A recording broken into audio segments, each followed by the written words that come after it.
Hey, Treese writes, I can't help but feel like what we're seeing with these diaspora wars among the global Black population is a complete setup that we are all falling for.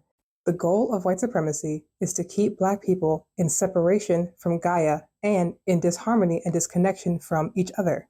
And we also really need to understand by now that Hollywood is fake. Everything that we see from celebrities and these big name artists is likely some sort of script intentionally placed to get a certain reaction out of the masses.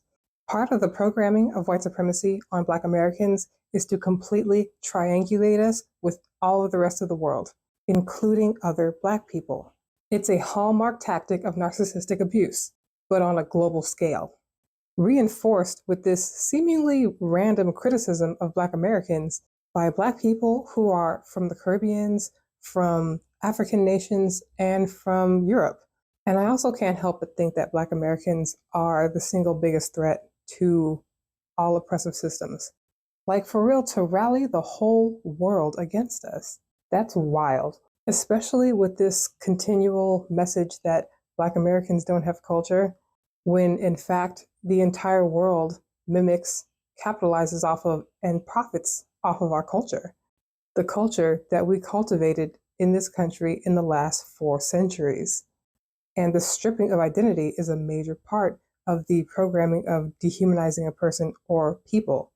And it's exactly what was done to us during chattel slavery, because it's difficult to enslave a mind that has a strong sense of self, that has a strong identity.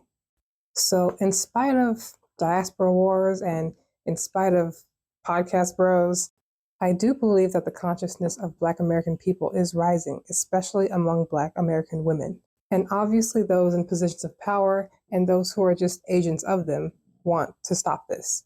I think a lot of what we've been seeing is a distraction. It is because so many of us are putting such a strong focus on healing our DNA and our generations that we are actually evolving and becoming much more self-aware. Don't take the bait. Focus only on growth, healing, and evolution.